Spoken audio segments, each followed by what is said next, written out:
Good morning everyone, পৌলমীর সংসারে নতুন একটি ভিডিওতে তোমাদের প্রত্যেককে জানাই স্বাগত। তো আজকে সোমবার দিন সকাল সকাল ভিডিওটা শুরু করলাম জলখাবার দিয়ে। আজকে ব্রেকফাস্টে বাবা এনেছে ডালপুরি। আমার দিদি এসেছে গতকাল বিকেলে সানডেতে। তো দিদির আজকে সোমবার যেহেতু নিরামিষই খাবে, তো সেই জন্য দিদির ডালপুরি খাবে বলেছিল, তো বাবাকে আনতে বলেছিলাম। আমি, মা আর দিদি এখন ডালপুরি খাবো। আর এই যে জিলিপিটা দেখালাম, মুগের জিলিপি, এটা আমাদের মেদিনীপুরে খুব ফেমাস। তো এই জিলিপিটা খাবে কাকু এখন কাজ করছে। কাকু মুগের জিলিপি খেতে খুব ভালোবাসে। আর কাকু যেহেতু ডালপুরি খাবে না বললো, তো সেই জন্য কাকুকে হচ্ছে যে বললাম ঠিক আছে তুমি জিলিপি খাও। আমি ভিডিও করছি দেখে কাকু অবাক যে তুই কী করছিস, হাঁ হয়ে গেছে। তা আমাদের লাইনগুলো সব শর্ট হয়ে গিয়েছিল, পুড়ে গিয়েছিল, পুরনো সব লাইন ছিল। এখন অনেক কিছু বেড়েছে, গিজার, ওয়াশিং মেশিন, তো সেই জন্য লাইনের খুব সমস্যার জন্য লাইনের কাজ হচ্ছে 3 দিন ধরে। সকালবেলায় কাকু এসে করে, এইগুলো চেঞ্জ হয়ে গেছে, এখানে বোর্ডটা নতুন লাগানো হয়েছে, সমস্ত কিছু মানে ঘরে মিস্ত্রি লাগানো নয়, প্রচুর হ্যাপা, খুব নোংরা। তো মা সব লাইট ফাইট মুছে পরিষ্কার করে এই পাই সব করেছে। বাবার ব্রেকফাস্ট হয়ে গেছে, মাম্মামেরও খাওয়া হয়ে গেছে। এখন আমি, মা, দিদি 3 জনে মিলে খাবো। এখানে সব বসে গল্প হচ্ছে। তো আর কাকু এখন সকাল সকাল চলে এসেছে কাজ করতে। সকাল ঠিক নয়, এখন ঘড়িতে বাজে 10টা। আর 3-4 দিন হলো কাজের মেয়েটাও আসছে না। আর আজকের ওয়েদারটা দেখো, মেঘলা মেঘলা ওয়েদার, রোদ উঠছে কিন্তু মাঝে মাঝে আবার মেঘ ছায়। কাজের মেয়ের প্রচণ্ড শরীর খারাপ, সেই জন্য আসছে না কয়েকদিন, 3-4 দিন হয়ে গেল। তো ওর শাশুড়ি এসে জোগাড় করে দিয়ে যাচ্ছে, অল্প বাসনও ধুয়ে দিয়ে যাচ্ছে। আর কি বলবো, শরীর খারাপ হলে তো কিছু করার নয়। আর এই যে ডালপুরিটা, মানে অনেক জায়গায় কচুরি ডালপুরি খেয়েছি, কিন্তু এই ডালপুরিটা মানে জাস্ট অসাম, দারুণ। তো মাম্মামও বসে গেছে ডালপুরি খেতে। তো ব্রেকফাস্ট চলো করে নিই, কারণ প্রচণ্ড জোরে খিদে পেয়ে গেছে। তারপরে আবার আছে দুপুরের রান্না, ঘর মোছা। সত্যি কথা বলতে বাচ্চা কাচ্চা নিয়ে থাকি, ঘরটা না বাবা ঝাঁটিয়ে দেয় আর আমি মুছে নিই। একই কারেন্টের কাজ হচ্ছে, তারপরে যদি ঘরটা ওরকম অপরিষ্কার রাখা যায়, অন্য সময় হলে না মুছলেও হতো এক দিন, কিন্তু ঝাঁটিয়ে দিলে পরিষ্কার থাকতো। কিন্তু যেহেতু কাজ হচ্ছে না, প্রচণ্ড নোংরা হয়ে যায়। আর এখানে এখন ভাজছি আলু নিম পাতা। দিদি যেহেতু নিরামিষই খাবে, সেই জন্য দিদির জন্য হচ্ছে যে এখানে অল্প নিম পাতা আমি ভেজে রেখেছি। বাবা যেহেতু সুগার, আলু খাবে না। আর এখানে দিদির জন্য আলু ফুলকপির পোস্ত হয়েছে, একজনের মতনই, কারণ দিদি সোমবার আগেই বলেছি। তো আমরা যেহেতু মাছ খাবো, তো দিদির পোস্তটা করে আমি সাইডে রেখে দিয়েছি। আর এখানে হয়েছে সজনে ডাঁটা, আলু, পেঁপে, বেগুন আছে, এখানে ঢ্যাঁড়স কাটা আছে, ঢ্যাঁড়সের ঝাল হবে। আর সজনে ডাঁটা, বেগুন, আলু, মাছ দিয়ে ঝোল হবে। মাছটা আমি আলাদা সাইড করে রেখেছি, শেষে করবো বলে মাছ পেঁয়াজটা আলাদা রেখেছি। আর নিরামিষি যেহেতু ব্যাপার আছে। আর ওয়েদারটা দেখতেই পাচ্ছ, রোদ মাঝে মাঝে উঠছে, কিন্তু রোদের মানে তেজটা সেরকম নয়, খুবই হালকা। আগে জানো তো নিম পাতা খেতে পছন্দ করতাম না, কিন্তু জানি না কেন এই বছর রোজই নিম পাতা খাচ্ছি, আর নিম পাতা খেতে খুব ভালো লাগছে। ভাতের প্রথম পাতে নিম পাতাটা খেতে ভীষণ ভালো লাগছে। আর এখানে এখন ঢ্যাঁড়সও বসিয়ে দিয়েছি, বেলাটাও অনেকটা হয়ে যাচ্ছে। আর মাম্মামকে আজকে পাঠাবো চুল কাটতে, হঠাৎ করেই চুল কাটার কথা হলো। আর আজ যেহেতু সোমবার, আর দিদিও বললো যে চল আমার সঙ্গে চুল কাটতে, তোকে নিয়ে যাব। তো দিদি এখন গেছে বাবাকে নিয়ে একটু ডক্টরের কাছে, বাবার প্রেশারটা কমছে না সেই জন্য। আর এখানে এখন আমি চাপিয়ে দিয়েছি ঢ্যাঁড়স, বাবার জন্যই হচ্ছে ঢ্যাঁড়সের ঝাল। অল্পই রান্না করছি, তার কারণ কি বলো তো, বাসন বেশি পড়লে আমাদেরকেই ধুতে হচ্ছে।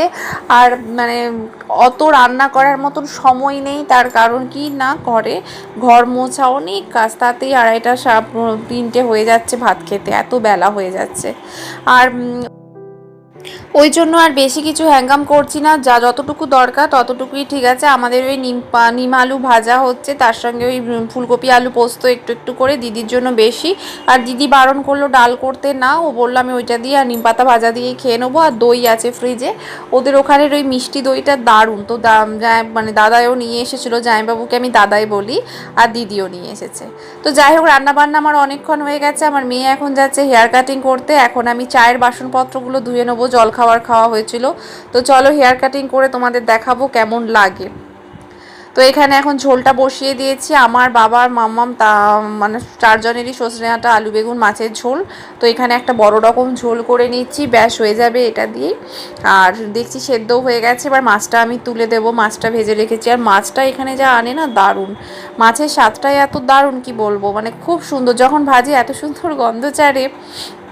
ওইখানে ভাতও উপর করে দিয়েছি, ওখানে দিদিরটা আলাদা করে দিয়েছি। আর বাবা মোটামুটি হচ্ছে যে ঘরটরগুলো ঝাড় দিচ্ছে, আর তারপরে আমি মুছে নেব। দুপুরের পর আর ভিডিও করা হয়নি, এখন বাজে ঘড়িতে 5:30। হঠাৎই এখন দেখছি পুরো মেঘলা ওয়েদার, বৃষ্টি এক্ষুনি ঝেপে আসবে। তো 5:30টার সময় এত মেঘ ডাকছে, আমি বলি কী ব্যাপারটা, দেখি জানলা খুলে দেখছি পুরো ওয়েদারটা এরকম, আর বাইরে বেরিয়ে দেখছি টিপির টিপির বৃষ্টি পড়ছে। আমার নাইটিটা মেলা আছে, আর দেখেছো মেঘটা কীরকম, ঝড়টা আজকে ওঠেনি কিন্তু বৃষ্টিটা টিপ টিপ করে হয়েছে, এই যে মেঝেটা পুরো ভিজে গেছে, আর এত ভালো লাগছে, পুরো বর্ষাকাল ফিলিংস হচ্ছে, মনে হচ্ছে যেন বর্ষা ঝেপে এসেছে। আর গাছগুলোকে কি ভালো লাগছে, এই আম গাছটাতে যত আম মুকুল ধরেছে সব ঝরে যাচ্ছে, মানে যত ফুল ফুটেছে সবই ঝরে যাচ্ছে, জানি না আদৌ কটা আম হবে বা কি না। তো এখানে এখন চলে এসেছি, জানলা খুলে দেখছি ঝমঝমিয়ে বৃষ্টি হচ্ছে, আর বৃষ্টি হচ্ছিল, দেখতে ভীষণ ভালো লাগছে এরকম বৃষ্টিটা। আর কার কার আমার মতন বৃষ্টি দেখতে ভালো লাগে, বা কাদের ওখানে বৃষ্টি হচ্ছে প্লিজ আমাকে জানিও। আর আজকে কয়েকদিন ধরেই বাবা বলেছিল যে সরু চাকলি খাবে, সরু চাকলি কর, তো আজকে ওই জন্য সরু চাকলির প্রিপারেশন করেছি, দিদিও এসেছে, তো তাই ভাবলাম সরু চাকলি করি। আর সরু চাকলির সাথে সত্যি পায়েস ছাড়া ভালো লাগে না। তো দুধ সকালবেলাতেই দুধ বাবা কিনে এনে রেখেছিল ফ্রিজে, পায়েসের দুধ অল্প করেই করব, 500ই এনেছে, 1 লিটার আনতে বারণ করলাম দুধ। তো এখনও চা ফা করে রাত্রেবেলায় যাব সরু চাকলি আর পায়েস বানাতে। চাটা খেয়ে অনেক গল্প টল্প হয়ে গেছে, আর এখন বেরিয়ে পড়েছে দিদি আর মাম্মাম মিলে একটু ঘুরতে। তো আমি ভাবলাম যে এখন ঘড়িতে বাজে প্রায় 8টা, বেলা করে লাভ নেই, তো একটু চাল ডালটা বেটেই নিই। তো পায়েসটা একধারে বসিয়ে দিয়েছিলাম, আর একধারে চাল ডাল বেটে সমস্ত কিছু প্রিপারেশন নিয়ে নিয়েছি। আর এখানে আমার সরু চাকলি মোটামুটি রেডি হয়ে গেছে, অনেক সরু চাকলি হয়ে গেছে, ভিডিও করা হয়নি, তো ভাবলাম না তোমাদের সাথেও শেয়ার করি। তো এখানে ওই জন্য সরু চাকলির ভিডিও তোমাদের সঙ্গে শেয়ার করলাম। আর এখানে পায়েস আমার অলমোস্ট ডান, পায়েস অল্প করেই করেছি যেহেতু দুধটাও অল্পই ছিল। তা আমরা খাবো, আমি, মা আর কাকু কাকিমা, 4 জনের জন্য এটা এনাফ। তো কাকু কাকিমা যেহেতু এখন ডিনার হয়ে গেছে, ওরা শুয়ে পড়েছে, তো সেই জন্য ওদের জন্য রেখে দেবো ফ্রিজে, কালকে দিয়ে দেবো।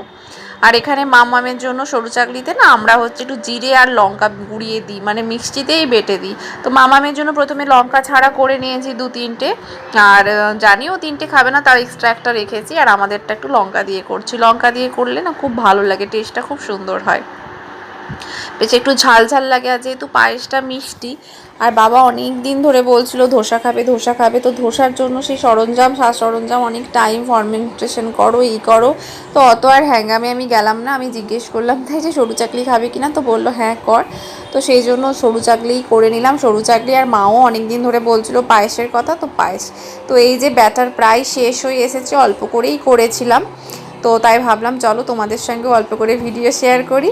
তা কী বলো তো, এখানে যেহেতু আমার ট্রাইপডটা নেই, তাই জন্য ভিডিও করতে একটু সমস্যা হচ্ছে, ধরে ধরে নিজে নিজে করা, আর মাঝে মাঝে তো আমি ভুলেও যাচ্ছি ভিডিও করার কথা।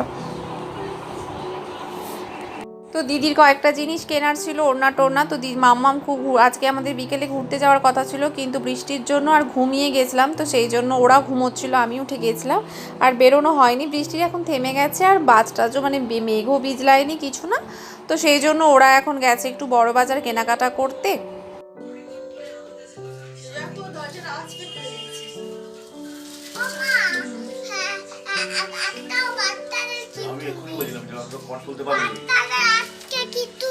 কিচ্ছু নেই বাচ্চাদের, সব পুরোদের।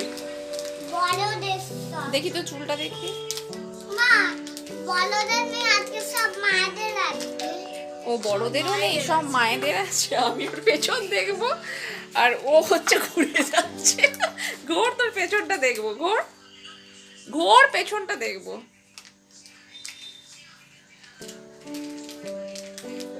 ওই জন্য শর্টস কিনে নিয়ে এসেছিস? বাচ্চাটা আমার কুটু বাচ্চা, এটা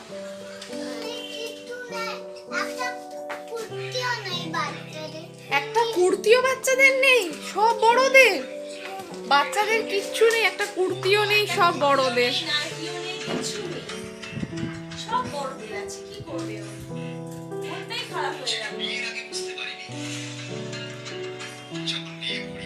তো দিদিরা গিয়েছিল বড়বাজার, তোমাদেরকে যেমনটা বললাম আমার রান্নাবান্না কমপ্লিট হয়ে গেছে, বাবা এখানে ওদের দরজা খুলতে গিয়েছিল, মাম্মা আর দিদি এই জাস্ট এলো, দিদি কয়েকটা জিনিস কিনেছে। এখানে মায়ের সঙ্গে এখন করছে গল্প, মা যত সিরিয়ালের অ্যাক্ট্রেসদের দেখছে, কার বিয়ে হয়ে গেছে, কার ডিভোর্স হয়ে গেছে, এইসব।